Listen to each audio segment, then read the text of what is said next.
Mimi mwalimu unaniambia masuala ya hela. Kwani hapa shuleni waga anakuja na hela nyingi sana au? Yaani yeye hapa sehemu atakayefanya adhabu hapa shuleni anasema kwamba yeye afanyaje kilipe siku. Maana yeye anaenda sana za kulipa siku hizo mwana. Mimi mwalimu hapo, ngoja kwanza nimuulize. Si tunaye hapa? Nimuulize. Muulize sasa. Wewe tulongima. Anayosema mwalimu ni kweli? Kwamba waga unakuja na pesa nyingi hapa shuleni. Nakuja tena.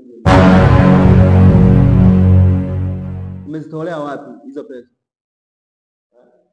Umezitolea wapi?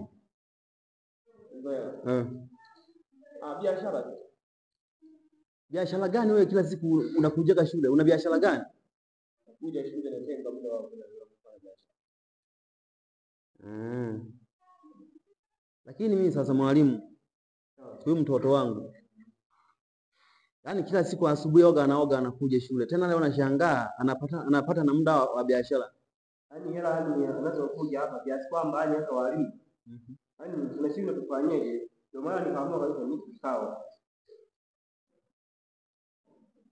Sawa kabisa. Yaani darasani nimekuta hapo kwanza kwenye ukiangalia kwenye matokeo anaongoza. Hii ndio muulize darasani. Kitu anachojibu akiendani.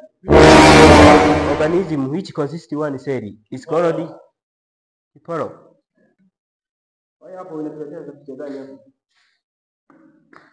Kwa hiyo au kwanza michango anaombaga au akushirikishi? Mchango waga ananiambia. Na unampatia? Nampatia kabisa, lakini sio kiasi cha hela alichokisema sasa. Wewe hapa shuleni waga unasoma masaa mangapi? Unaenda tena kwenye biashara yako? Muda wako wa biashara ni saa ngapi? Sasa mimi mwalimu cha kusema kwa huyu kijana ni wewe, maamuzi yako. Sasa hilo niachie mimi. Labda tuongee. Japo muuliza kama mlome. Kwanza huyu sio mwanangu, sawa? Huyu ni mdogo wangu. Mdogo wako? Ni mdogo wangu. Sawa. Kwa hiyo kafanyaje labda? Yaani kuna kitu aliingilia. Ni mwalimu au ni mwanafunzi? Yaani anataka kufuatilia kabla wanafunzi. Yaani tumeona wanafunzi hao. Hapo wewe mbona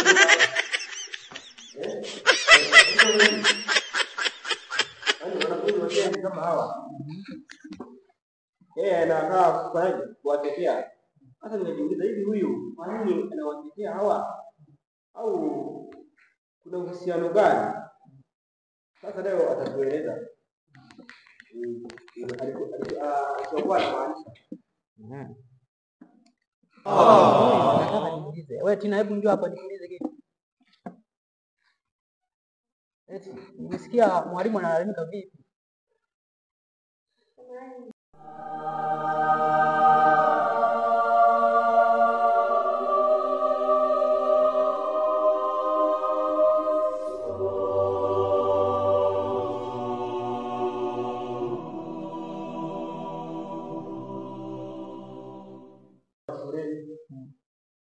Tutaona namna, maana nataka niite mkuu wa wilaya kwa ajili ya kuja kuangalia hii shule.